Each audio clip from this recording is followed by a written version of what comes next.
Hi everybody, and this is the video in continuation with understanding about the development of IFRS, that is International Financial Reporting Standards.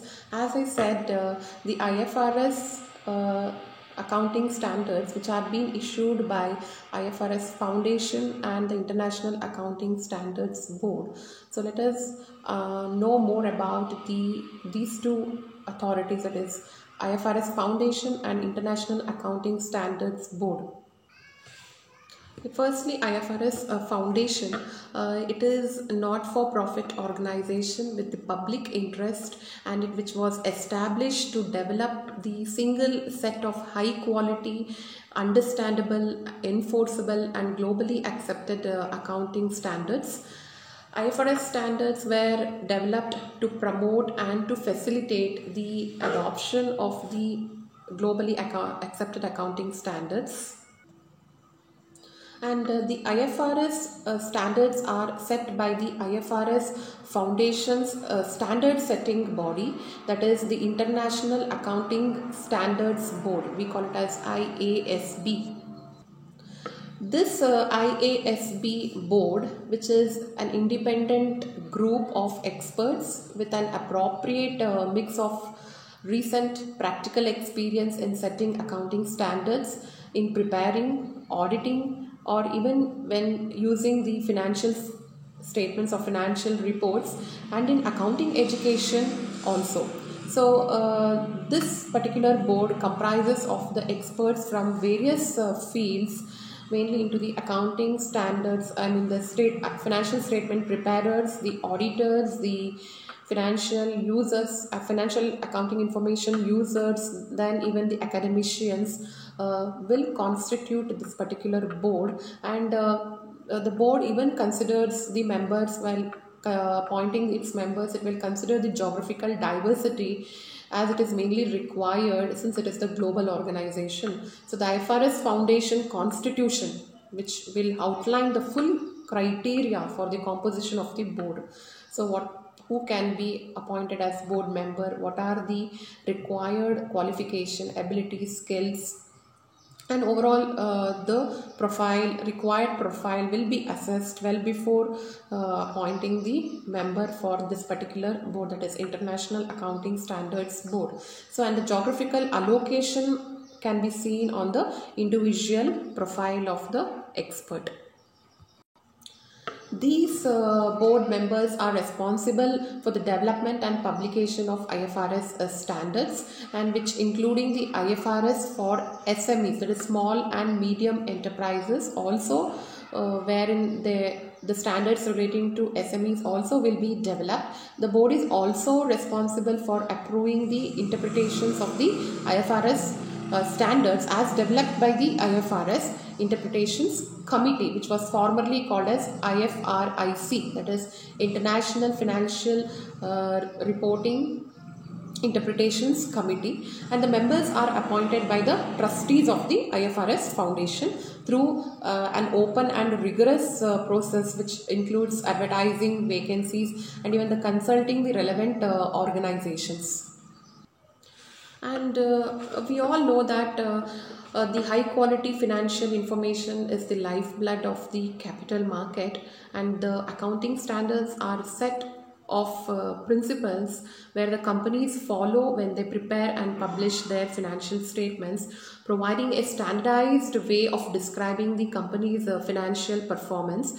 Publicly accountable companies, those being listed on public stock exchanges and financial institutions, are legally required to publish their financial reports in accordance with the agreed accounting standards.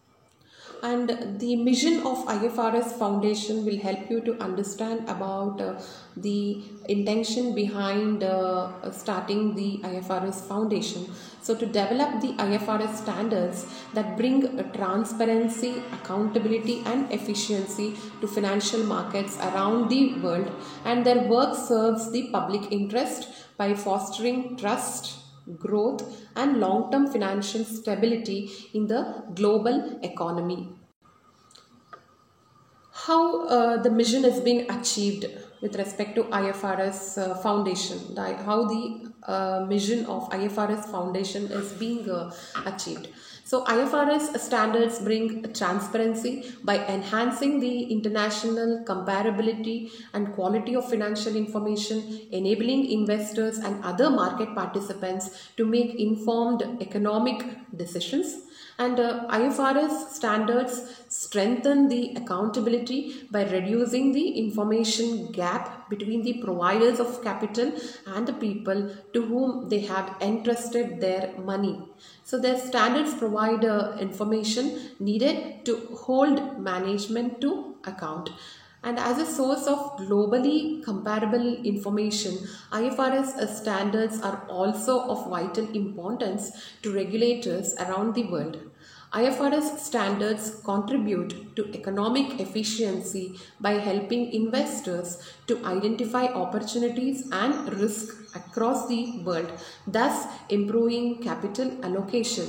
And use of a single trusted accounting language lowers the cost of capital and reduces international reporting cost for the business. The IFRS Interpretation Committee is also being a part of IFRS Foundation, which is the interpretative body of the International Accounting Standards Board. So it is the interpretative body of the International Accounting Standards Board, and the Interpretations Committee works with the board in supporting the application of IFRS standards. The Interpretations Committee also responds to the questions about the application of the standards and does other work at the request of the board. And the Interpretations Committee comprises 14 voting members where they are being appointed by the trustees of the IFRS Foundation, and the members provide the best available technical expertise and diversity of international business and market experience relating to the application of IFRS standards. And the Interpretation Committee meetings are open to the public and are even webcast. Yeah, then what about the constitution of the IASB board, which tells you about? Okay, and the Interpretations Committee, formerly called the International Financial Reporting Interpretations Committee, shall comprises 14 voting members appointed by the trustees under section 15C for renewable terms of 3 years. The trustees shall select members of the Interpretations Committee so that it comprises a group of people representing within that group the best available combination of technical expertise and diversity of international business and market experience in the practical application of IFRS standards and analysis of financial statements prepared in accordance with the IFRS standards.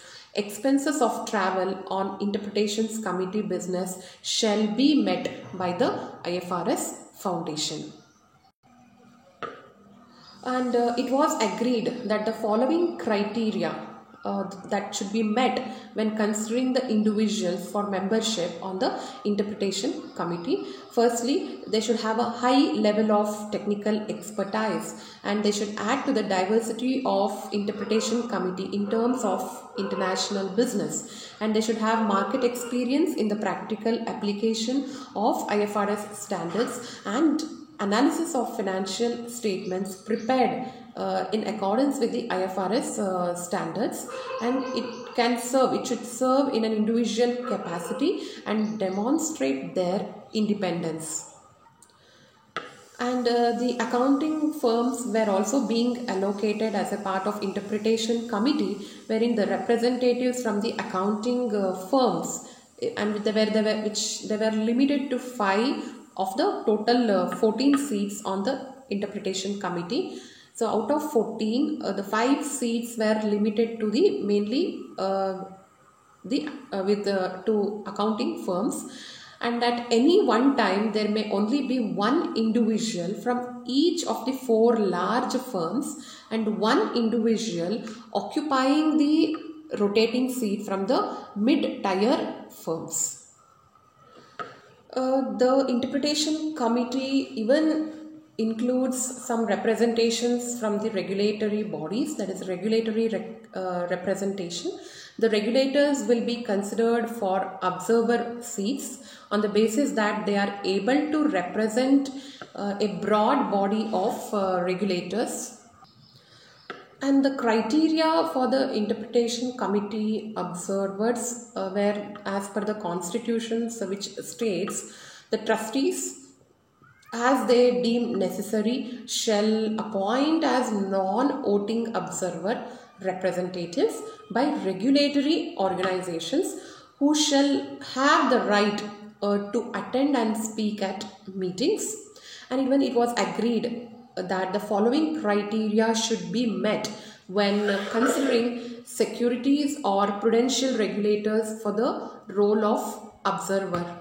So that is what mainly the representative from the regulatory criteria or the regulatory representation criteria. So hope this video gave you an understanding about the IASB board and its formation, how it actually works, okay, as a part of interpretation committee or observer committee, as a board member, that is International Accounting Standard Board, which is standard setting body. So the IAS, that is IFRS Foundation, works along with these committees to achieve its objective in considering the globally accepted accounting principles. Thank you.